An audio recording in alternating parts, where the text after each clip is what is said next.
Hello, എല്ലാവരുടെയും Christmas ഒക്കെ എങ്ങനെ ഉണ്ടായിരുന്നു? നമ്മുടെ ശുന്തുക്കുട്ടി ഇതേ ഒരു കഠിനാധ്വാനം കഴിഞ്ഞിട്ട് വെള്ളമൊക്കെ കുടുകുടാന്ന് കുടിച്ചുകൊണ്ടിരിക്കുകയാണ്. എന്തായിരുന്നു ആ കഠിനാധ്വാനം എന്നല്ലേ? നമ്മളൊരു ക്രിസ്മസ് പാർട്ടിക്ക് പോയിട്ട് വന്നായിരുന്നു.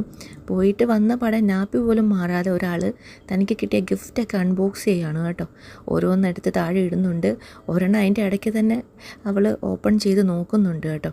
അപ്പോൾ അതൊരു ഉടുപ്പായിരുന്നേ. അപ്പോൾ ശുന്തുക്കുട്ടിയാണെങ്കിൽ അത് മനസ്സിലായ ഉടുപ്പാണെന്ന്. ശുന്തുക്കുട്ടി അത് ഉപ്പ് എന്ന് പറയുന്നുണ്ട്. എന്നിട്ട് ആ ഉടുപ്പ് അവൾ എടുത്തിട്ട് ആ ഉടുപ്പ് തന്നെത്താനെ ഇടാൻ വേണ്ടിയിട്ട് നോക്കുവാണ്. അപ്പോൾ അങ്ങനെ ഇടാൻ നോക്കിയ സമയത്ത് അവളുടെ തലയിലിരുന്ന ആ ഒരു ക്രിസ്മസ് സ്ലൈഡ് താഴെ പോയി. എന്നിട്ട് അവൾ പിന്നെ എന്നോട് ആ സ്ലൈഡ് എടുത്ത് തന്നിട്ട് അത് ഇട്ട് കൊടുക്കാൻ വേണ്ടിയിട്ട് പറഞ്ഞു. സ്ലൈഡ് പോയോ? ഇങ്ങിതാ അമ്മ കുത്തിത്തരാം, അമ്മ കുത്തിത്തരാം. ഇങ്ങിതാ അമ്മ കുത്തിത്തരാം. ബാ. ശുണ്ടരിയായി.